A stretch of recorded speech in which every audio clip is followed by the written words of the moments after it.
Okay. Hello. Hi, everybody. Good afternoon. It's afternoon here where I am. And thank you for being part of this conversation. Thank you for listening to the conversations that we've been having over the last few weeks, few months, almost a year now. And we're grateful that you could be part of this. This is another edition of Papa Bear. And as you know, Papa Bear is all about encouraging and equipping fathers to be exceptional in their fatherhood. And we've been following a theme over the last, say, three or so videos, and it's been about becoming our fathers. And what we say is that our kids learn from us, whether we're teaching them or not, because they see, they observe. And as part of this series, I'm proud, I'm happy, I'm elated to introduce a very good friend of mine. I was accused by somebody of introducing all my guests as very good friends. So yes, this is a very good friend of mine, Bobo. And his name is Kevin Kanyotu. We go way back. We were in school together. We've gone through life together. Our families are friends. Our kids are friends. We've had a long run as friends, and I'm happy. I'm excited to have him on the show. So, karibu sana Kevo. Hey, asante sana Mwonge. I think we still call you Mwonge. Yes, some people call me Mwonge. Other guys call me other names, but yes, they're all my names. It's good to be here. It's good to be here in Papa Bear. It's a good job you guys are doing, and I'm happy to at least, and I'm proud to say that at least I saw your marriage starting even way before when you're dating my wife. I think I was a catalyst to that relationship. Yes. We call you remind you of that. The mediator. You mediated a few conflicts that we had. Yes. So thanks on behalf of my wife and my kids. Thank you for keeping that. Okay. Good to see you. Yeah. Thanks, man. I mean, Kevo, you've been in this business for a while. Maybe you can tell us a little bit about what you do. This is your chance to plug your biz here. Oh, yes. So yeah, my name is Kevin Kanyotu, and I'm in the media space. I'm the media and art space. I run a business called Tanuri. It's 10 years now running in the business, but I've been part of the media industry, I think, since I was probably in primary school, because our family business was actually in music. We were running an audio studio, a music recording studio in Nairobi. And my dad started that business in the late 60s. And wow. All the way to the 70s, still employed with VOK then, Voice of Kenya, then before it was KB. It was actually KBS, Kenya Broadcasting Service, then VOK, then KBC. So while he was at KBC in 1989, he decided to start a studio of his own, although he had been working independently as an independent music producer, moving from different studios and producing musicians, choirs from Kenya, IFC choir, Tanzanian musicians, Kikuyu Benga musicians, Luo Benga musicians. So in '89, he started his own studio, and right from primary school, you used to go after school and plugging into the business for a while, and then we all go home together. So that's the way I can say my media business has started in the past. But Tanuri is a digital media agency. It's a brand communications agency. So we help companies articulate themselves, find their true identities in the marketplace. And then we help them now sell their products and services to their consumers to enable their consumers resonate with what they're selling. And also production. So I'm also in the stage of production, audio, video production. So it goes without saying that for you to be able to communicate adequately, you still need to produce material and content for our clients. So in a nutshell, that's what I do. Yeah. And I love it. I love it. It's part of me and everything, my ethos and everything. Yeah. And I know you've been very successful. I mean, you've done a number of very prominent campaigns for different clients, stuff we see on TV every day. I know you've been behind a lot of those very, very influential, very interesting campaigns. I'm curious about, your dad and how watching him work sort of draw you in the direction of that kind of business, the whole media production space. Did you used to observe him at work doing his thing? Is that what kind of drew you into that space? Yeah, that's a good question. I think I've always known Olman as a very hardworking individual. You know, Yeah. working two jobs is reminiscent of what we see Kenyans doing when they go out of the country. When they go to the US, you're working two jobs to make ends meet. Yeah. But for him, I think he was working two jobs because he was passionate about it. Mm-hmm. He was working as a technician in the national broadcaster, and again running his own side hustle, what we'd call today. Yeah. But that side hustle became something that he was passionate about. I think he had this thing in him of wanting to take good sound, good music out of the bars, out of the locals, which gets us to visit, into a national platform. So I think fulfillment for him was when you produce this music and then it ends up being, in those days, of course, it was just the national broadcaster, either the English service or the Swahili service and the TV. Yeah. So it was like three platforms, yeah? Yeah. There was no even vernacular radio stations at that time. Mm-hmm. So I think being able to produce content, be passionate about it, being able to help people rise from the local hood platform to a nationalistic platform, I think was something I really admired. Okay. And I kept on saying, one day when I grow up, I'll also want to probably work in a media house. Yeah. And you did. I mean, for some time you did. You actually did work in a media house. I know yes, that's true. Yeah. That's true. Yes, that's true. After I cleared campus, definitely I applied to all the media houses. I had a marketing background. I studied marketing with the same class with you. We did a Bachelor of Commerce in Marketing. Yeah. But for me, I kept on saying there must be something that I can do in a media house, even with that marketing course. So I applied to all to a couple of places. I actually got called for a banking job, Citibank. Really? I declined it. I didn't know that. I didn't know that. No, you didn't know that bit. And it was kind of looking like a foolish decision, you know, to leave. I mean, Citibank is a big bank. I mean, it is. Yeah. Banking people wanted to work in in Citibank, and I just felt like that's not me. That's not me. And ended up getting another interview. It was actually two conflicting interviews.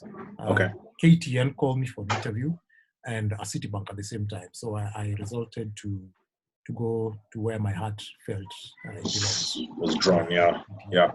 Wow. Yes. Okay. So that's how it's been. Yeah. And I worked there for a couple of years. Moved over to Citizen TV, and then I started now the business that I am in right now. Yeah. I just felt like I needed to do my own thing.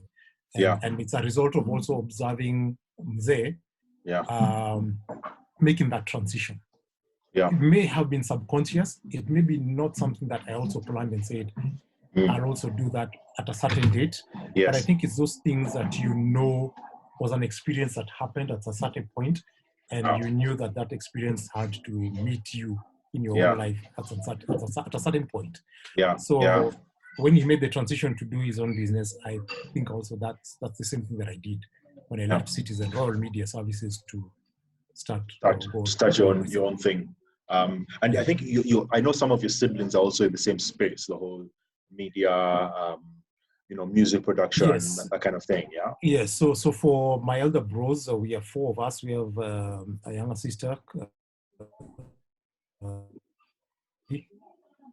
My two other brothers, they are in the media space. They were in that space even before I even cleared my high school.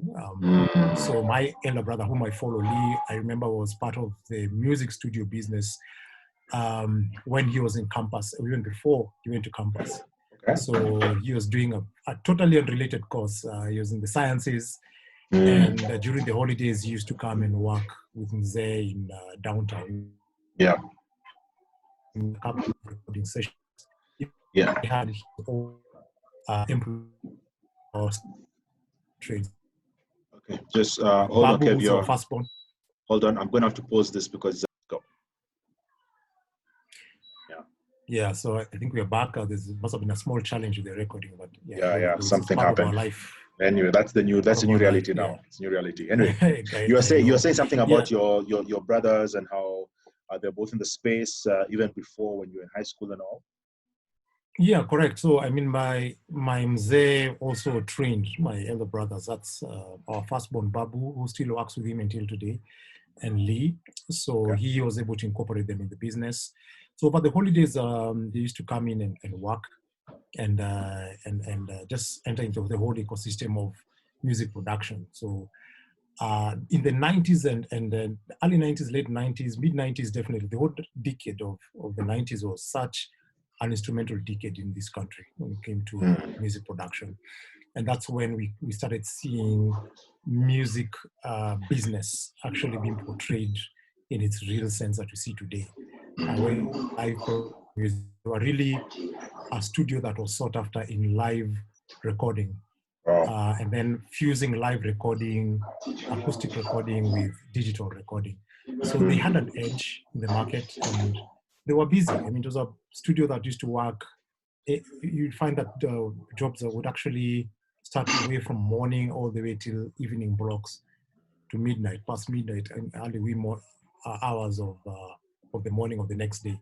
So Yeah. it was a busy studio, and it used to work in shifts as well. So I admired that because that was a huge growth season for my dad's business. Yeah. Yeah. That Yeah. until that has Yeah. actually gone on until today, where you find the studio still being sought after, because I guess it stops being just a place to come and record, but it becomes a brand.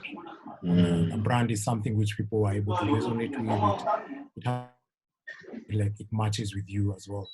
Yeah. And so you'd want to go Yeah. and consume it. Yeah. Yeah.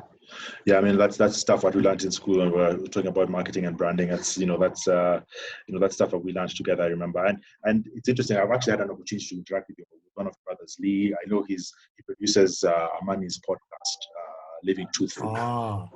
So I had a chance to interact with him. It's a great him, podcast.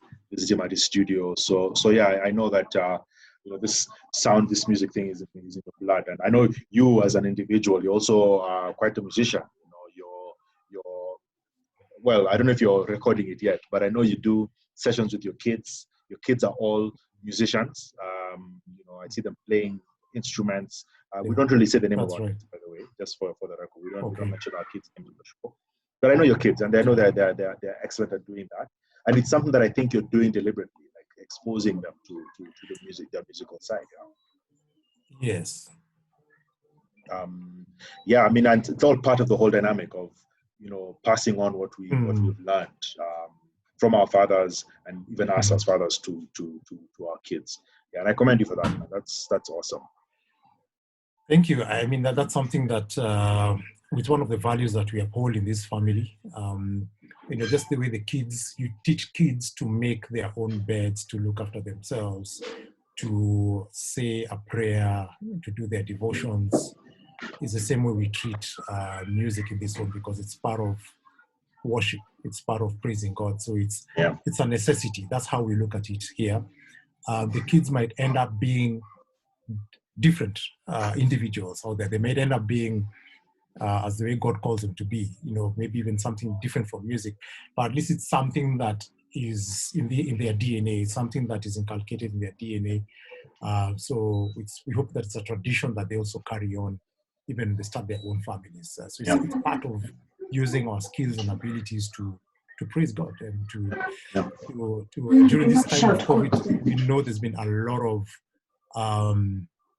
people just tuning into online and social media because they want to preoccupy themselves with content. Yeah. So just trying to see how can we also be in that space where you're providing content that spurs people to listen and encourage them, inspire. It's the principle itself. Yeah, I think that's what. Sorry, Kevin. I think we're having challenges with our connection again. Can you hear me? Yes, I can hear you. Okay, yeah, that's we lost you for a second there. I think you're talking about how it's part of inspiring our kids to use their gifts and their abilities. So inspiring the principle of actually just being able to use to spur your children towards using their skills and abilities and doing something as a family. So for us, it's music that is the genre we've chosen. For other families, could be taking a walk in the park together, visiting a children's home. I know there are families that they just cook and they love cooking, and they share a meal with neighbors or the needy. So for us, we just picked on the genre of music, I guess, because that's what I've grown up with a father who loves music and loves producing music, and also incorporated his children into the business. So it's kind of I'm actually answering the question of how our fathers have been able to influence us. They're becoming our fathers. Yeah, that's exactly right. And I hope that when your son and daughters become older, that they can also become their father as well and pass on some of that to their kids. Because at the end of the day, they're going to be parents at some point. They're little children right now, but at some point in the near future, they're going to be parents. So hopefully they'll pass on what they're learning from us. Sure. Yeah, Kevo, we don't have too much time. I think we want to try and wrap this up. I don't know if you have any words of encouragement for a father out there who's feeling like, my kids are too young. I can't really start exposing them some of this stuff. When is too early to show your children who you are and what you do, based on your experience and based on what you do? Is it ever too early to do that? I think one of the things that we have been, the way we've been parented in the past has been a point where we only come to realize what our parents do at a very late stage. And probably it's because maybe it was the culture then, or they didn't know any other way of being able to usher you into the real life at a sooner or a later stage. So it was just that you go to school, finish your school until high school, and then maybe at that point you kind of know what I do, and I'll probably explain to you what I do as a parent.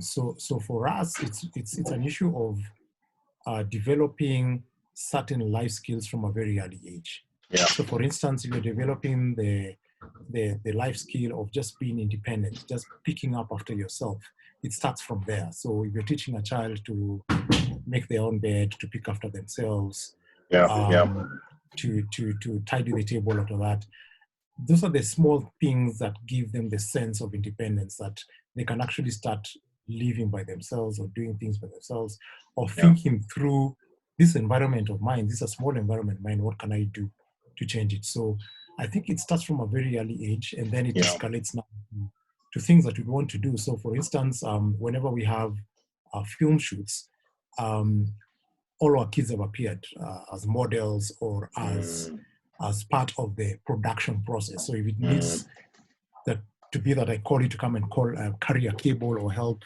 a lighting guy set up a light, or just to observe the experience, observe a model being done for makeup, there are all so many skills that are gelled in a film set. So they'll see there's beauty, they'll see there's a technical aspect, they'll see there's a directing, producing aspect. So we usually invite them into that space because they can see a whole team doing something. So which is another life skill, teamwork.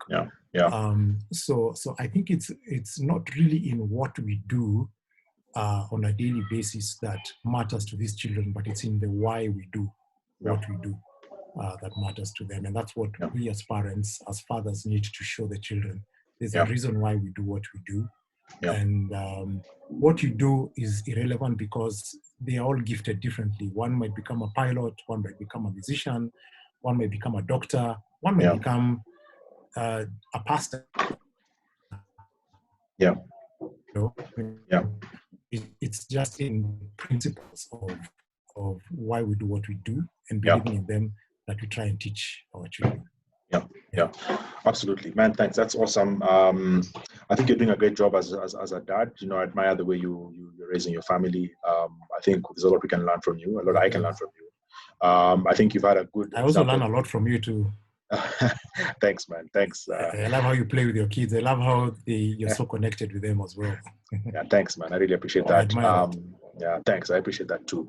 And I know, we've both had the benefit of good fathers who've walked with us and who've taught us from their own experiences. And, that's the thing I want to put out there just as a message to all the fathers out there who might be watching this, that we become our fathers. And we want our kids to become like us. Our kids will be like us, whether we like it or not. And we need to be sure that what we're giving them is a good foundation that they can build on. We're not perfect. We make mistakes, but at the end of the day, we're going to become, we need to become better people, better men, so that we can become better fathers, so that our kids can become like us. And that's really the message we're trying to put out there. That's right. So yeah, I mean, I think that's it. If you guys want to reach out to you, I know you're on social media. You're on Facebook. I think you're also on Instagram. I don't know if you're on Twitter. I guess guys can reach out to you. I'm guessing the name is the same, Kevin Kanyotu. Yeah, same name, Kevin Kanyotu. I'm actually on all those platforms that you mentioned. It's just Kevin Kanyotu. It's a rare name. So I'm sure you'll find me. Triple K. We used to call you Triple K. And then also Tanuri Agency as well. Yes, TanuriAgency.com. That's the website, www.tanuriagency.com. And that's where we help companies just to articulate their identity. We do brand strategy for guys. We also do digital media management, and we also create content the same breath. Okay. So guys out there, please reach out to Kevo if you have any thoughts, any feedback on this. Go to his website, have a look at the work that they do. They do amazing production. So if you ever need any work done, just please reach out to Kevo at TanuriAgency.com or Kevin Kanyotu on Facebook, Instagram, Twitter. And with that, I think thank you for your time. As usual, if you want to say something about this, please feel free to comment at the bottom of this video. Please like it, please subscribe to the channel, and more importantly, please share. Let's have more men participating in this. I know a lot of my audience are women, ladies. Some of them are single mothers. Share this with the people in your life, senior people in your life. Let's get this conversation going. We need to do more to make men exceptional in their fatherhood. So thanks again for your time, and have a lovely day ahead. Cheers. Thank you, Mwonge. See you then. Thank you, Mas. Cheers, man. Cheers. Bye.